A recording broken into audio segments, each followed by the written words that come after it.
집값이 치솟는 걸 보고 전세 살던 집을 급하게 매수했습니다. 처음엔 더 큰 빚을 진다는 생각에 걱정이 많았어요. 그런데 저와 비슷하게 결혼한 친구들이 산 집이 가면 갈수록 엄청 뛰었다는 말에 결국 5억 가까이 되는 무리한 대출을 받아버렸습니다. 하지만 저 요즘 고민 때문에 잠을 못 자고 있습니다. 늘어난 빚 때문에 직장에서 받는 월급까지 부족합니다. 새벽까지 일하는데 계속 이렇게 살아야 할까요? 처음엔 지금 사는 집이 1억 정도 오르길래 이제 됐다 싶었습니다. 그런데 어느 날 오빠 명의로 대출을 더 받아야겠어 라고 하는 겁니다. 그제서야 저희 집의 재정 상황을 정확하게 알게 되었습니다. 알고 보니 그동안 아이들 교육비로 매달 500만 원이 넘도록 지출했던 겁니다. 아내의 말도 안 되는 소비 행태 때문에 정말 속이 타들어갑니다. 도대체 뭐가 문제냐는 아내의 모습에 너무 화가 납니다. 제가 잘했으면 우리 가족 지금쯤 더 나은 미래를 꿈꾸며 살았을 텐데 그동안 집이 어떻게 돌아가는지 전혀 관심을 갖지 않았던 제가 문제입니다. 나이 대비 소득이 너무 적은 내 탓이다 라며 계속 자책만 하게 되네요. 가장 큰 문제는 집을 매도할 시기를 놓쳤다는 겁니다. 고민만 하다가 재건축을 앞두게 되어 팔 수도 없게 되었습니다. 정 안 되면 전세를 주고 월세로 나가 살아야 하나 고민입니다. 갚아야 할 빚은 막막한데 도저히 감당할 수가 없습니다. 저희 가족 빚더미에서 탈출할 수 있을까요? 네, 이분이 질문을 저희한테 좀 여러 개를 보내주셨는데 먼저 하나씩 한번 해볼게요. 첫 번째 질문이 이분이 지금 재건축 아파트를 소유하고 계시는데 이제 빚이 감당이 안 되는 거예요. 빚이 두 개인데 하나는 재건축, 거기에 이제 아내분께서 교육비로 지출하면서 쌓인 이제 대출. 그 두 가지가 같이 오니까 이제 감당이 안 되는 거죠. 왜냐면 이분이 지금 소득이 적은 부분 때문에 지금 어려워하시는 부분이 있어서 재건축 가지고 있음에도 불구하고 투자에 관심이 있으시대요. 일단 그런 건 있는 것 같아요. 그러니까 이분이 그 보내주신 아파트를 보니까 그 서울 강동구에 있는 아파트예요. 예, 그 재건축 대상 아파트고 약간 40년 정도 된 아파트여서 아마 재건축이 지금 사업 시행인가로 진행 중에 있거든요. 재건축 프로세스를 잘 모르는 분들께 좀 말씀드리면 사업 시행인가 정도 되면은 재건축의 약간 중간 단계가 된 거예요. 여기서 이제 입주까지는 그 주변에 이제 강동구에 입주한 아파트를 보니까 보통 한 7년에서 한 10년 정도 있다가 사업 시행인가 되고 나서 그 정도 있다가 이제 분양하고 입주까지 했더라고요. 그러니까 이분 같은 경우는 앞으로 7년에서 10년 정도 돼야지 이제 사실은 본인이 이제 거주하고 싶은 새 아파트에 거주할 수 있게 되는데 그럼 이제 어떤 투자 마인드를 가져야 되냐. 제가 볼 때는 약간 한마디로 얘기하면 존버예요, 존버. 방송 중에. 아니, 왜냐면 좀 전에 사실은 그 강동구의 재건축 아파트들이 이제 입주할 때쯤에 그 전에 헬리오시티 입주가 터졌어요. 그래서 거기 강동구가 쑥대밭이 됐어요. 전세 엄청 빠졌죠. 맞아요. 그래서 그때 피도 정말 거의 이제 안 받는 사람도 생기고 포기한 사람도 생기고 왜냐면 이제 여러 가지 전세값 막 떨어지고 그렇죠. 잔금 맞추는 상황이 안 되고 이러다 보니까 되게 많이 그랬거든요. 근데 아마 이분도 사실은 좀 이 인근의 여러 가지를 봤을 때 제가 볼 때는 이분이 아마 7년에서 10년 정도면 하락장을 맞을 것 같거든요. 한번 올 것 같아요. 네, 올 것 같아요. 근데 사람 마음이 그래요. 뭐냐면 가격이 올라갈 때는요, 막 장점이 보여. 네, 테슬라는 자동차 회사가 아니에요. 테크놀로지 회사고 정말 뭔가 화성에 갈 거야. 뭔가 그런 어떤 정말 최첨단을 가는 회사인데 또 이제 그게 또 약간 여러 가지로 흔들흔들 거리면 또 이제 그런 게 있잖아요. 한동안 작년인가 카카오랑 삼성전자 막 10만 원가 카카오 막 계속 올라갈 때 완전 말도 못했어요. 카카오는 정말 절대 팔면 안 되는 거다라고 하지만 지금 반토막 났나? 그러니까 시장이 좋을 때는 다들 막 진짜 막 거기 찬따라 하는데 반대로 시장이 안 좋아지면 또 사람들이 엄청나게 얘기를 해요. 너 집값 떨어지는데 그걸 왜 갖고 있어? 당장 팔아. 너 이자도 내잖아. 막 이렇게 하거든요. 근데 사실 또 그런 건 있어요. 이분 여러 가지 상황이나 이런 거 봤을 때 이분이 이걸 매도하고 다른 걸 통해서 뭔가 또 이득을 볼 수 있을까? 어렵죠. 왜냐면 사실은 그전에도 이제 만약에 강동구에 있는 아파트, 재건축 아파트 매수하신 분들은 뭐 고려인이나 이런 분들 엄청나게 많이 이제 사실은 이렇게 수익을 많이 났잖아요. 그렇죠. 예, 그 사실은 그냥 일반적인 직장인 입장에서는 똘똘한 한 채, 실거주 하나 있는 거가 정말 내 재산 불리는데 정말 큰 도움이 되거든요. 그래서 제가 이분이라면 일단은 존버한다. 그냥 이런 말 있잖아요, 옛날에. 그거 알아요? 뭐 과거로 돌아가서 삼성 사놓고 네. 수면제 먹고 이렇게 산다. 예. 그런 느낌으로 제가 볼 때는 사신 건 괜찮은 물건인 것 같아요. 괜찮은 물건인 것 같아서 그냥 그런 마음으로 버티는 게 낫지 않을까? 제가 볼 때 본인이 내시는 이자나 이런 거에 대비해서는 훨씬 더 큰 수익이 낫지 않을까? 라고 생각이 들어요. 네. 그리고 아까도, 물론, 정책사항이니까 현실화되는 거는 해야겠지만, 지난 방송에서 얘기했던 윤석열 정부 재건축 완화해준다, 이것도 있었기 때문에, 또 이 부분에 있어서는 긍정적이실 것 같아요. 버티는 과정에는. 이자 나가는 거에 대한 부담이 늘어나면 못 버티시더라고요. 나인님 얘기대로 이자가 사실 큰데 하락이 맞으면 그러니까요. 왜냐면 미치는 거죠, 진짜. 돈을 나가는 것도 자체도 사람들이 원래 뇌에 고통을 줘요. 근데 버는 거에 3배의 고통이야. 그러니까 내가 예를 들어 이자를 5천만 원 낸다. 그러면은 내가 5천 버는데 2,500 나가면 그 나가는 거 2,500 나갈 수 있지라고 하지만 3배의 고통이기 때문에 원래 7,500인데 얘가 1억이 떨어져. 그러면은 3억 정도의 고통이 되는 거예요. 4억 버는 고통이 되는 거예요. 예, 그리고 또 한 가지가 많은 분들이 착각하는 게 또 저점을 많이 잡으려고 해. 지금 집값 앞으로 떨어질 것 같으니까 지금 고점은 팔고 나중에 저점을 사야지. 전세 갔다가 떨어질 때 사야지. 그게 되게 어려워요. 여러분 왜 어렵냐면 여러분 워런 버핏이 투자의 신이죠. 근데 워런 버핏이 코카콜라를 고점에서 팔았다가 저점에서 샀다가 고점에서 팔았다가 그렇게 하나요? 그렇게 하지 않아요. 저도 제가 좋아하는 가치 있는 물건들은 오래 가져가요. 10년 이상씩. 여러분들도 그렇게 하려고 하면은 사실 그렇게 하다가 아마 그렇게 하면서 18년, 19년에 파신 분들이 많을 거예요. 많이 올랐다고 그리고 생각해서. 무주택으로 가신 분들이 계세요. 근데 그런 분들 지금 되게 사실은 힘들어 하시거든요. 장난 아니죠. 제가 늘 말하지만 메타인지가 좋아야 돼요. 내가 저점 고점 파악하지 못한다? 라고 하면은 저는 만약에 이분이 전문 투자자가 아니라면 그냥 내가 이 물건 채울 때 너바나가 인증한 가치 있는 물건 같이 있습니까? 네, 그거? 같이 있습니다. 같이 저랑 같이. 그러니까 죄송합니다. 이건 잘라줘. 이거 잘라줘. 코코님 어디 갔어? 빨리 와. 그러니까 나도 힘들어 지금. 근데 어쨌든 저라면은 이거는 그냥 가져가고 아까 말한 것처럼 좀 약간 시장이 안 좋더라도 막 경고망동 하지 않았으면 좋겠어요. 두 번째는 뭐였냐면 부동산에서 현재 같은 아파트 같은 평수 전세가 5억이라고 하는데 사실상은 그렇지 않은 것 같아요. 저희가 4월 말까지 전세입자를 구해야 되는데 지금 가격을 많이 낮춰야 될까요? 아니면 조금 더 기다려보는 게 나을까요? 일단 이분이 지금 대출이 5억이 있으니까 전세를 5억에 놓으면 대출 청산이 되겠죠. 그러면 이제 뭐가 숨통이 트이냐? 이자를 안 내도 되죠. 그렇네요. 네, 지금 이자가 굉장한 부담이기 때문에 맞아요. 그래서 지금 이 집을 전세로 놓고 부모님 댁으로 들어가려고 하는 거예요. 부모님한테 월세 드리면서. 근데 그 집이 이제 4월 정도에 기존에 부모님 집이 하나 있으신데 거기 사시던 이제 세입자분이 4월에 나가시니까 그때 맞춰서 들어가야 그래도 좀 이렇게 아다리가 맞잖아요. 그렇죠. 근데 지금 상황상 이전 전세 고가는 5억이었는데 지금 상황상 5억에 전세 맞추기 어려울 것 같다. 사장님이 이렇게 얘기를 하시나 봐요. 그러니까 이분은 이제 5억에 놓고 싶은데 4월 말까지 하려면은 5억엔 안 되고. 그러니까 이제 갈등이 있으신 거죠. 결론부터 얘기하면, 저라면 일단 빨리 놓을 것 같아요. 네, 왜냐면, 제가 생각하기에 하반기가 되면은 지금보다는 전세가가 올라갈 것 같긴 하거든요. 그러면 하반기까지 기다려보냐. 근데 하반기까지 기다리게 되면은 더 버텨야 되잖아요. 그걸로.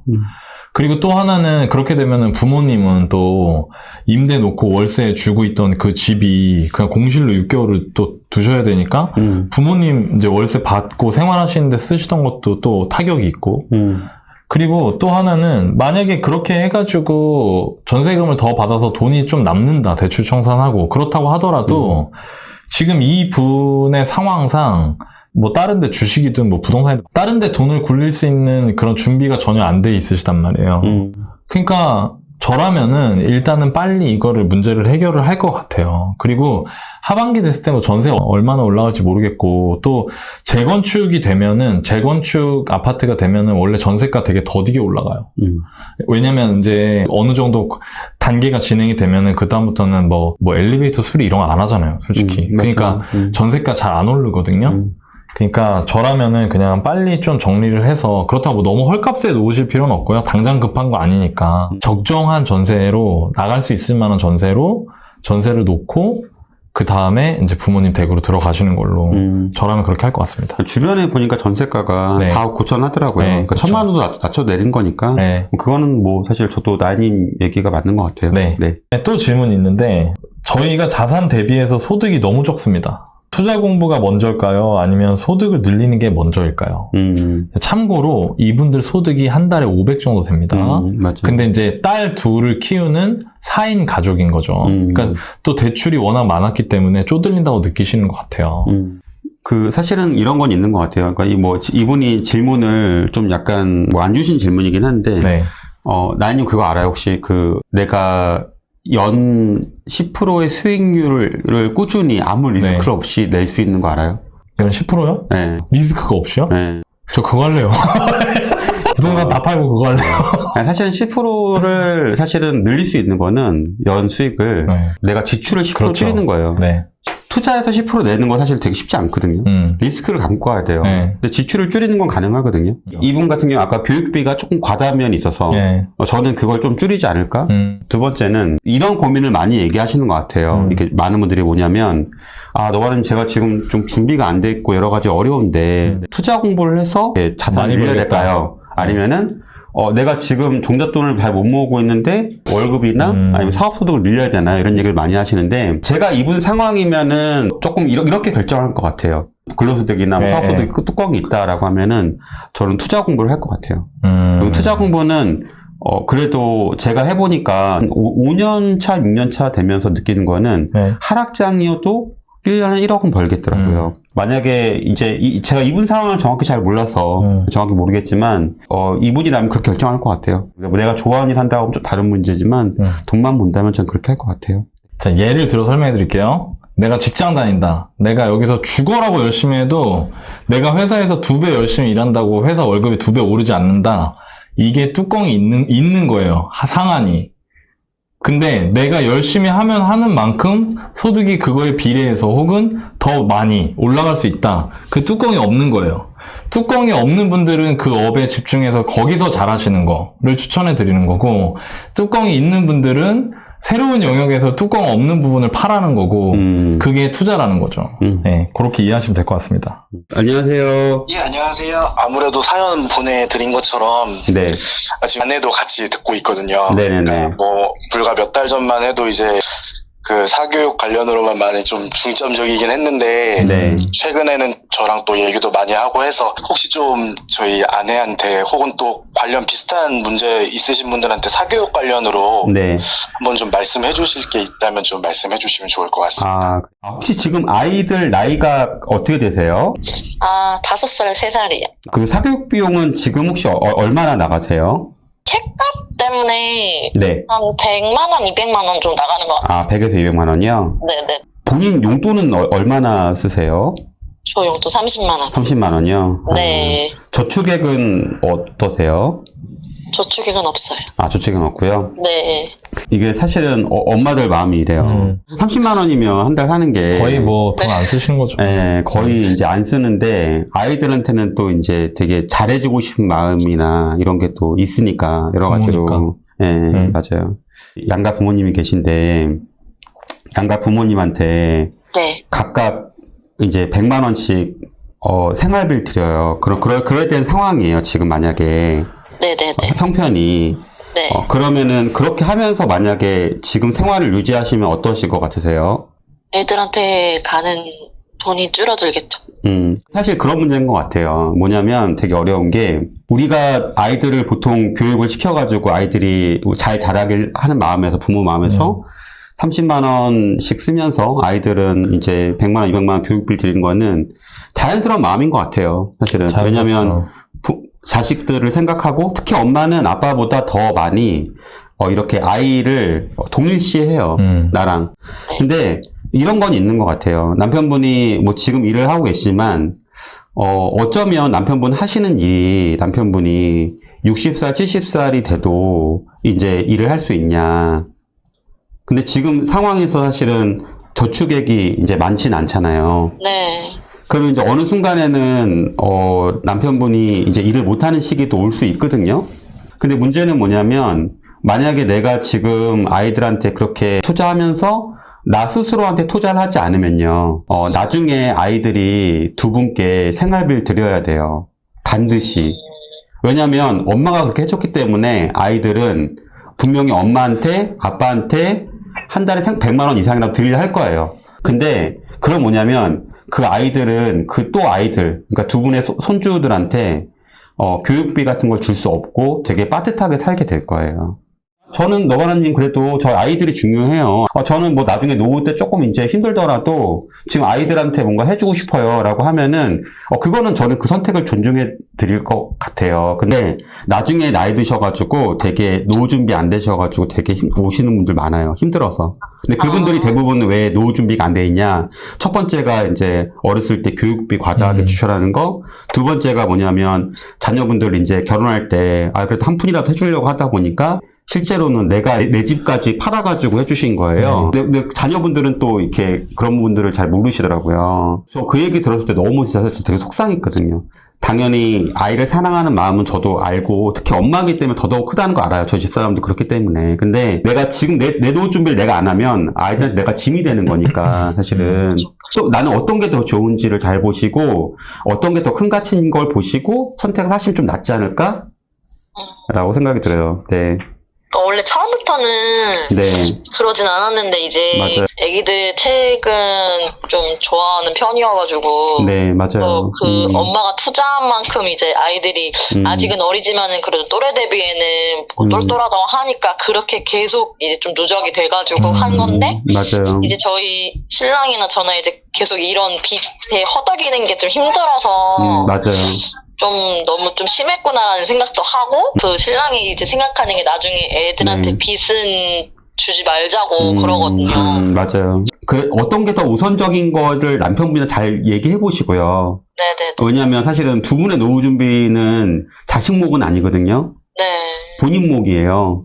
네. 부모님 목도 아니고. 그래서 어떤 게 더 우선인지라는 걸 잘 보시고 아까 말한 책을 사는 것도 또 다른 대안은 없을까? 뭐 자식을 사랑하는 마음이니까 자식한테 좋은 교육 시켜주고 또 그러고 싶은 마음들은 충분히 이해는 되고 아이들도 소중하지만 저는 두 분을 위한 코칭을 해드린 거예요. 그냥. 네네. 마지막으로 비교를 하지 말고 비교를 하는 거는 남이 아니라 이제 제 과거 1년 전이나 2년 전이나 그런 거랑 비교를 좀 하는 게 낫다고 많이 들었는데도 불구하고 네.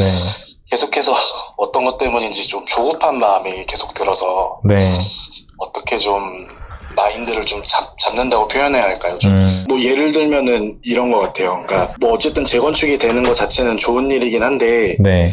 어플 같은 걸 계속 보면 지금 구매했던 집 말고 뭐 다른 집을 매매했으면 이게 더 많이 오른 것 같은데 막 이런 것들을 계속 사실은 의미 없는 행동인데도 한 번씩 보게 되면서 스스로를 자꾸 좀 조급하게 하는 것 같거든요. 어떻게 살고 싶으세요? 저는 뭐 아까 와이프도 얘기는 했지만 네.